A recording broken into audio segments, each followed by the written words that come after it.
Cox's Bazar two Maheshkhali. Cox's Bazar থেকে মহেশখালী যাওয়াই যেন একটা ফান।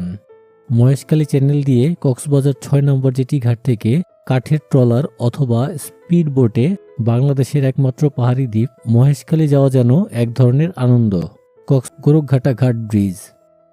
গোরখঘাটা ঘাট থেকে প্রায় ৫০০ মিটার ব্রিজ দিয়ে যেতে হবে। আপনি চাইলে অটো ভাড়া করতে পারেন আপনার গন্তব্যে, অথবা হেঁটেই উপভোগ করতে পারেন এই ব্রিজটি।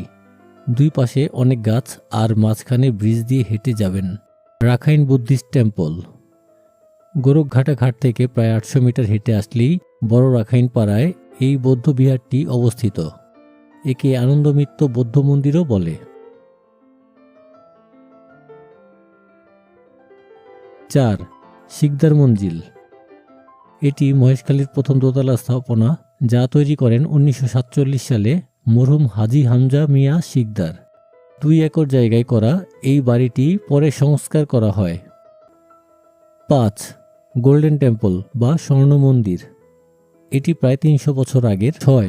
শুটকি প্রসেস এরিয়া। মহেশখালীতে কোনো শুটকি পল্লী নেই, প্রাইভেট জায়গায় করা হয় এই শুটকি তৈরি।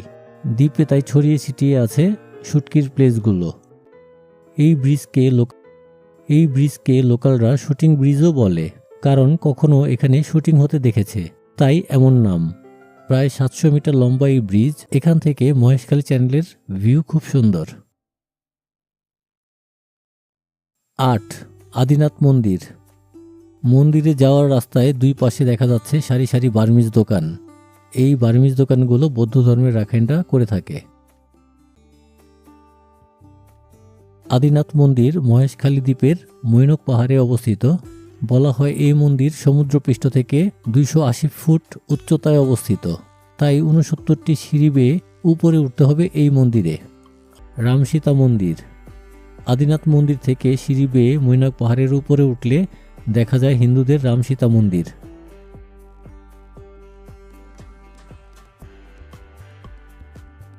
১০. বৌদ্ধ প্যাগোডা। এর নির্মাণকাল সঠিক বলা নেই, তবে এতটুকু জানা যায় ১৭৯০ সালের দিকে বার্মিজরা আরাকান বিজয়ের পর কক্সবাজারের বিভিন্ন এলাকায় রাখাইন সম্প্রদায় এটি নির্মাণ করেন। ১১. পানের বরজ। বাংলাদেশের একমাত্র পাহাড়ি দ্বীপ মহেশখালীতে মিষ্টি পানের জন্য প্রায় সবার কাছেই পরিচিত একটি নাম। এই দ্বীপের আবহাওয়া, মাটি এবং পানি ইত্যাদি পান চাষের উপযোগী বলে প্রতি বছর বিদেশে রপ্তানি হওয়া পানের একটি বড় অংশ মহেশখালী থেকেই উৎপাদিত হয়। এখানের মাটি এমন যে পানগুলো মিষ্টি হয়। এই পান অনেক পাতলা, খেলেই গালে সহজে মিশে যায়। ১২. মাতারবাড়ি বিদ্যুৎ কেন্দ্র। এখানে গড়ে উঠেছে মাতারবাড়ি বিদ্যুৎ কেন্দ্র, যা হলো বাংলাদেশের একটি কয়লাভিত্তিক বিদ্যুৎ কেন্দ্র। ১৪১৪ একর জমিতে এই বিদ্যুৎ প্রকল্পে মাতারবাড়ি সমুদ্র বন্দর।